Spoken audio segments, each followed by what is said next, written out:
Hello दोस्तों, मैं Watson Gill. Europe में पनाह गज़ीनों के हवाले से मुश्किलात में इजाफ़ा नज़र आ रहा है और मुख्तलिफ़ ममालिक में जो महाजरीन हैं, पनाह गज़ीन हैं, उनके हवाले से क़वानीन जो हैं वो और सख्त हो रहे हैं।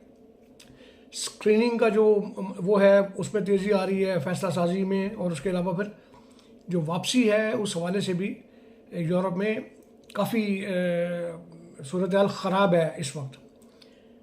कुछ ममालिक हैं जिनमें सूरत हाल ज़्यादा ख़राब है, जैसे नीदरलैंड है और जर्मनी है। इंटरनल बॉर्डर चेकिंग जो है वो बड़ी सख्त हो गई है। यानी जो आप अगर हम काफ़ी अरसे से यहाँ पर कभी नहीं देखा हमने कि अगर हम नीदरलैंड से बेल्जियम जा रहे हैं, जर्मनी जा रहे हैं, सिर्फ स्विट्ज़रलैंड के अंदर चेक होता है। कभी मैं तो बहुत दफ़ा गया हूँ, लेकिन अगर मैं मिसाल के तौर पे 10-12 बार गया हूँ तो मैं एक आध दफ़ा 2 दफ़ा चेक हुआ हूँ, वरना पूरे यूरोप में कभी ऐसा नहीं हुआ। लेकिन अब जब आप एक बॉर्डर से दूसरे बॉर्डर की तरफ निकलते हैं, अगर आप जहाँ से जाएं, तो इंटरनल बॉर्डर चेकिंग जो है वो नज़र आती है।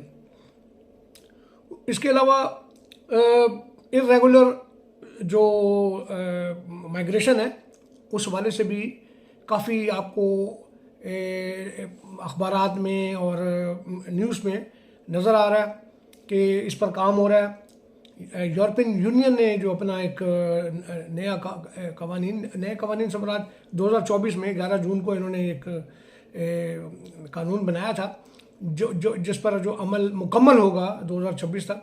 उसमें ये चीज़ें थी कि जिन ममालिक में ज़्यादा ज़ोर है, मिसाल के तौर पे ग्रीक या इटालिया में अगर ज़्यादा महाजरीन आ रहे हैं तो दूसरे जो ममालिक हैं वहाँ पर उस बोझ को उन महाजरीन को वहाँ तक ट्रांसफ़र किया जाए, या फिर जो जिन ममालिक में महाजरीन का पनाह गज़ीनों का बोझ कम है वो माली तौर पर उन ममालिक की मदद करें जहाँ पर इनका ज़ोर ज़्यादा है।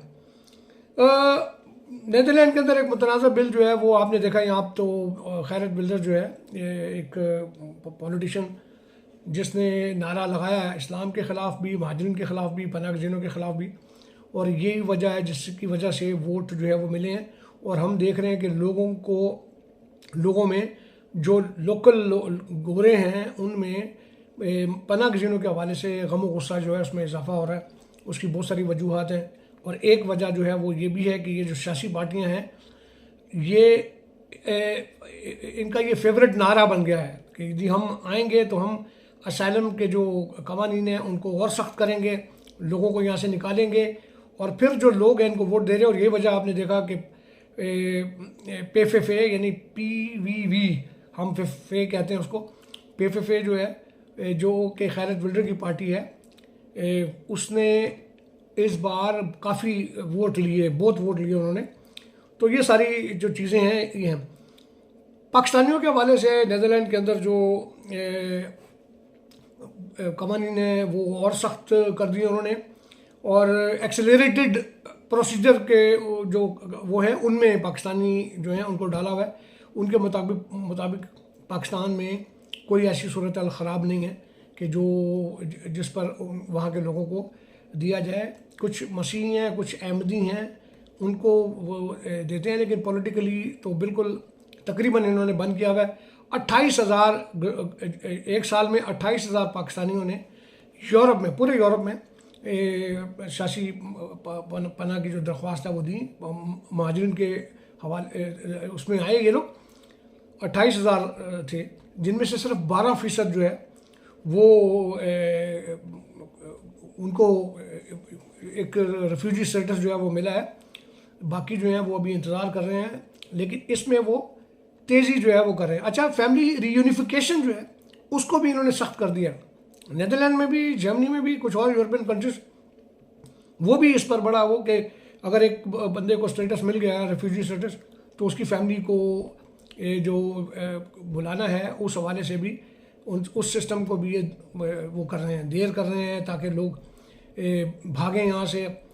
अच्छा, pact on migration and asylum जो EU ने बनाया, वो एक कानून बनाया 11 जून को, उसका उन्होंने वो किया था। तो उस हवाले से 2026 तक मुकम्मल होगा, उसके ऊपर अमल दरामद जो है। और उस कानून के तहत जो यूरोपियन कंट्रीज़ हैं वो, जैसे कि मैंने अभी आपको बताया कि उन ममालिक से जिन ममालिक में असाइलम सीकर्स का जो बोझ है वो ज़्यादा है, तो वो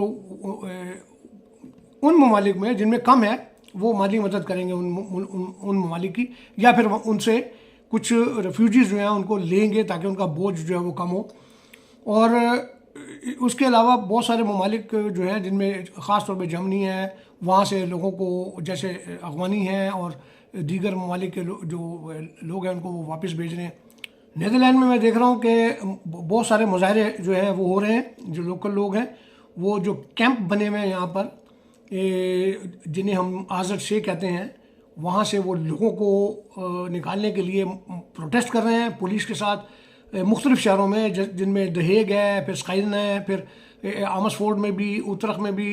इन शहरों में मुजाहरे देखे गए हैं कि जो लोकल लोग हैं वो मुजाहरे कर रहे हैं, पथराव कर रहे हैं, इवन कुछ जगह गाड़ियाँ भी जलाई हैं उन्होंने कि जनाब यहाँ से जो ये असाइलम वाले लोग हैं इनको आप निकालें, इन कैंपों को बंद करें। इसमें एक वजह ये भी है कि चंद लोग जो हैं वो आके वहाँ की जो लोकल कम्युनिटी है उसको तंग करते हैं, उनकी लड़कियों के साथ छेड़खानी करते हैं या कुछ इस तरह की हरकतें करते हैं, और चंद 2-4 लोगों की वजह से सब लोग मुसीबत में पड़ जाते हैं।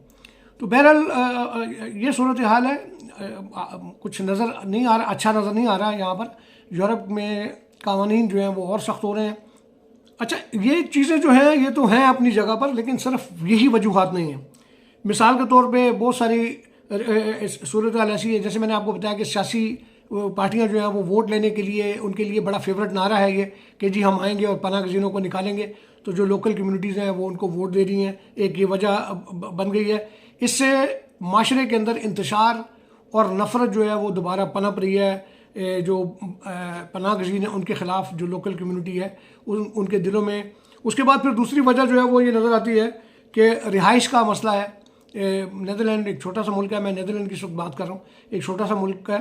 तो यहाँ पर जो इनकी अपने बच्चे हैं, जो गोरे हैं, जो लोकल लोग हैं, लोकल कम्युनिटी, उनके अपने बच्चों के पास 10 साल तक घर नहीं, ये घर का इंतज़ार करते हैं। लेकिन जो पनाह गज़ीन है उनका जैसे रिफ्यूजी स्टेटस मिलता है तो इनको घर मिल जाते हैं। उसके बाद फिर उनकी सेहत का मसला है, फिर उनकी तालीम का मसला है, माली इमदाद जो है वो रोज़गार के मसाइल हैं। तो ये चीज़ें जो हैं ये किसी भी मुल्क पर बोझ बनती हैं और ये सूरत